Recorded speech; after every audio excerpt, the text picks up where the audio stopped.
আমাদের প্রায় 20 বছরের অভিজ্ঞ ড্রাইভার।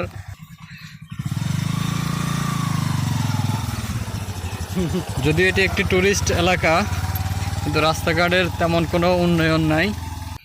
আমাদের পাইলট সাহেব বারবার থামতেছেন, থেমে থেমে যাচ্ছে, কারণ রাস্তা পরিকল্পনা করে যেতে হয়। খুবই খারাপ রাস্তা। যাবে যাবে ভাই।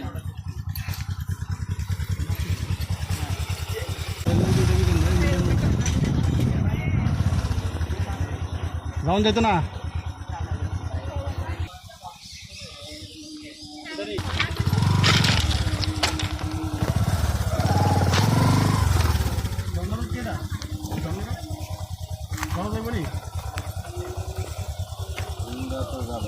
ছড়া ঝর্ণাতে যেতে হলে এখান থেকে টিকিট ক্রয় করা লাগবে। প্রবেশ ফি 20 টাকা মাত্র।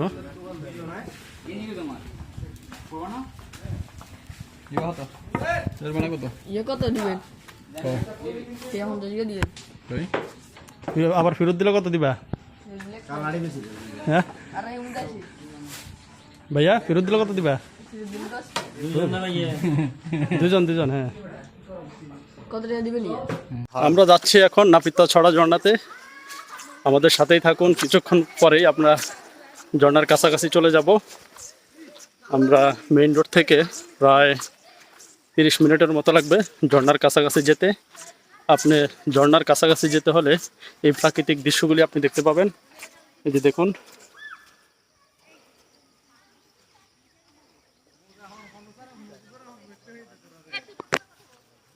তো চলুন আমরা এগিয়ে যাই, আমাদের সাথেই।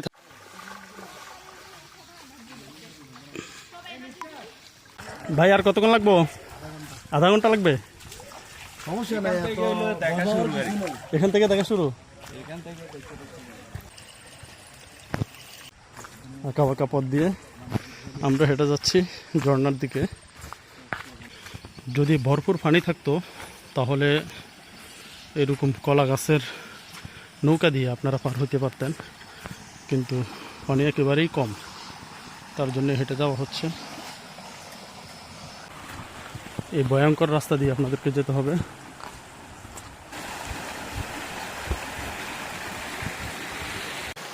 এই পাথরের উপর দিয়ে আমরা হেঁটে হেঁটে যাচ্ছি নাপিতা ছড়া ঝর্ণার দিকে। আপনারা দেখুন আর উপভোগ করুন। হ্যাঁ, দেখুন এই পাথরের চিপা চাপা দিয়ে আমরা কিন্তু ঝর্ণার দিকে যাচ্ছি। এই যে রাস্তার অবস্থা দেখুন। আমরা সামনে যে ঝর্ণাটি দেখব সেটি হচ্ছে সোনাইছড়া। এখানে ঝর্ণা এবং লেকও আছে, এবং এখানে রেস্টুরেন্টও আছে। এই যে উপরে আপনারা দেখুন। ঝর্ণাতে যেতে হলে আপনাদেরকে খুব সাবধানে যাওয়া লাগবে। একটু যদি পাওয়া এদিক সেদিক হয় তাহলে এই বিপদ। এটি হচ্ছে প্রথম ঝর্ণা। এরকমভাবে প্রায় 4টা ঝর্ণা আছে এখানে, 4 থেকে 5টা ঝর্ণা আছে এখানে। কয়টা ঝর্ণা আছে ভাইয়ার সামনে? আরও টোটাল 4টা না? এটা হচ্ছে ফার্স্ট।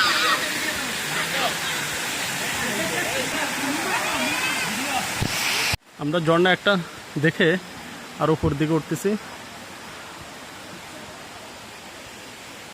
ভুলক্রমে যদি আপনারা বাস নিয়ে না আসেন তাহলে বিপদে পড়তে পারেন। আমরা পাহাড়ের উপর থেকে একটা গাছ থেকে 2টি ঢাল ভেঙে, এই যে আমাদের যাত্রা সহজ করার জন্য এই 2টা ঢাল ভেঙেছি। এই 2টা ঢাল দিয়ে আমরা এখন উপরে উঠবো। হ্যাঁ, সাপোর্ট দিবে আশা করি। হ্যাঁ, আপনারা আসার সময় অবশ্যই মনে করে বাস নিয়ে আসবেন। এরকম 4টা ঝর্ণা আছে, আমরা মাত্র প্রথম ঝর্ণাতে আসছি। তো চলুন আমরা সামনে এগোতে থাকি।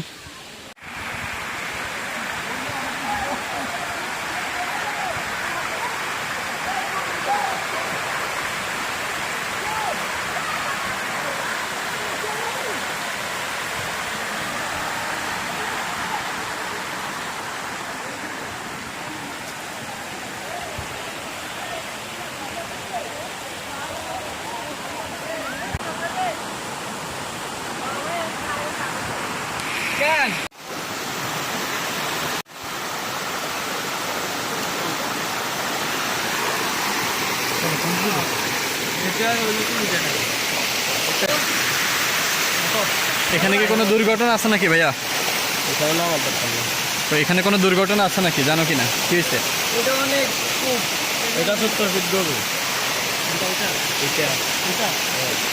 এটা এদিকে একটা গর্ত, এদিকে My একটা, God! তাহলে ডুবে গেলে গর্তের মধ্যে ঢুকে যাবে। তারপরে এখানে একটা গর্ত 70 আছে, ফুট ওই গভীর দিকে। গর্ত রয়েছে, যেখানে ডুবলে হয়তো আপনি আর কোনোদিনও ফিরে আসবেন না।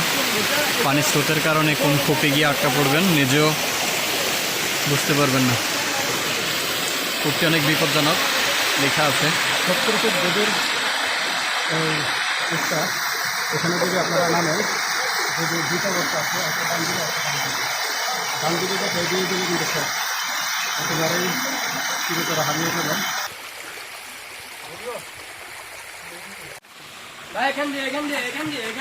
হ্যাঁ, কোন দিক দিয়ে? এদিক দিয়ে হাঁটলে কি হবে?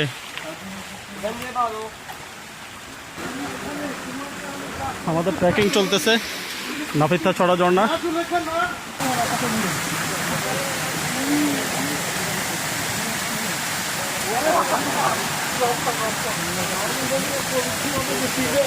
এটি হচ্ছে ফুলতলি ঝর্ণা। আপনারা যখন মূল ঝর্ণাতে যাবেন তখন এরকম ছোটো ছোটো ঝর্ণা চলে যাবে।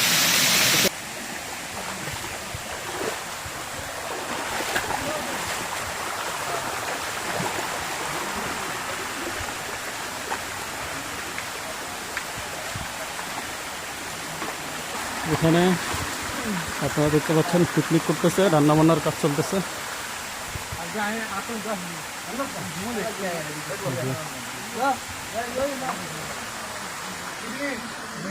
ভাই, কি রান্নাবান্না হইতেছে আপনাদের? ও, খাওয়া দাওয়া শেষ? আমরা আসছি কালকে ভাইয়া। ও, কালকে আসছেন? তাবু করছেন কোথায়, এখানেই? না কাবু বসে এখানে। ও, পিছনে না, ওনারা এখানেই ছিল রাতে, গতকালকে আসছে। এই দেশটা এখানে ক্যাম্পিং করেছে, এই যে পিছনে ওনারা রাতে এখানে ছিল। আজকে ওনারা চলে যাবে, ওনাদের খাওয়া দাওয়া শেষ।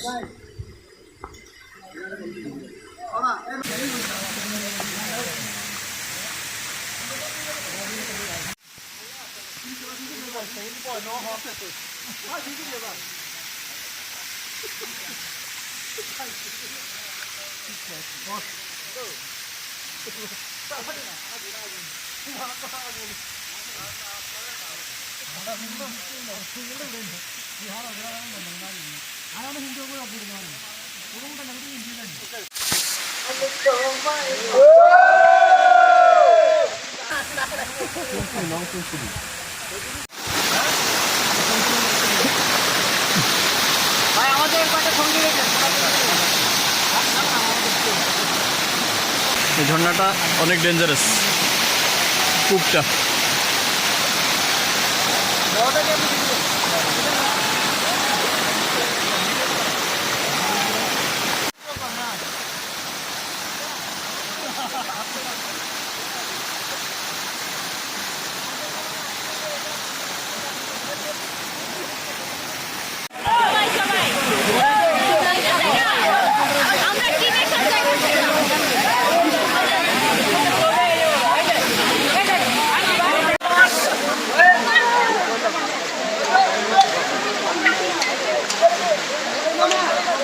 Quay